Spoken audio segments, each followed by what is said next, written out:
Bonjour à tous. Lorsque vous êtes dans une relation avec un ou une perverse narcissique, vous finissez par ne vivre plus qu'à travers lui ou elle. Votre unique préoccupation est de satisfaire cette personne qui vous en demande toujours plus. Du coup, vous en arrivez à n'avoir plus aucune place dans votre esprit pour quoi que ce soit d'autre. Et certainement pas pour vous. C'est la raison pour laquelle, lorsque la relation se termine, vous avez le sentiment que toute votre vie part en miettes. Ensuite, pendant longtemps, vous retracez en boucle tout ce qui s'est passé pour essayer de comprendre, jusqu'à ce que vous réalisiez qui vous aviez réellement en face de vous. Il vous faut alors encore un moment avant d'accepter que vous ne pourrez rien changer, que les choses ne vont pas s'améliorer, tout simplement parce que votre ex-partenaire ou ami n'a jamais voulu construire quoi que ce soit avec vous.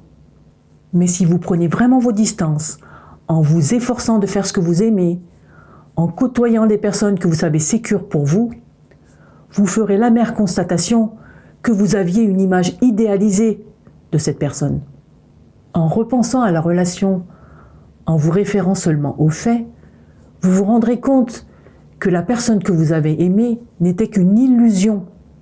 Illusion que cette personne vous avait présentée en début de relation, afin de correspondre totalement à ce que vous souhaitiez. Un ou une perverse narcissique ne fait que vous présenter vos rêves en début de relation. Ces rêves, vous pourrez les réaliser, mais pas avec cette personne qui est incapable de voir les autres autrement que comme des objets dont il ou elle dispose à sa guise. Votre partenaire ou votre ami est comme enfermé dans une bulle et n'a pas de réelle connexion avec les autres, qui sont considérés uniquement comme des miroirs. Quand vous aurez compris tout cela, vous réaliserez que cette relation ne pouvait pas fonctionner et que ce n'est absolument pas de votre faute si tout a été gâché, tout simplement parce qu'il n'y a jamais eu de réciprocité dans cette relation. Ça ne sert donc à rien de chercher à recontacter cette personne pour lui expliquer ce que vous ressentez ou essayer d'avoir des explications.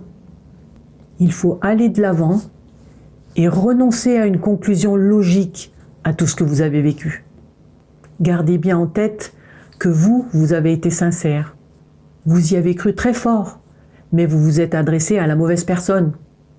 Il faut maintenant faire le nécessaire pour repérer ce qui est bon pour vous et ce qui ne l'est pas, pour pouvoir vous redonner la priorité dans votre vie. Je vous souhaite bon courage pour ça et je vous dis à bientôt.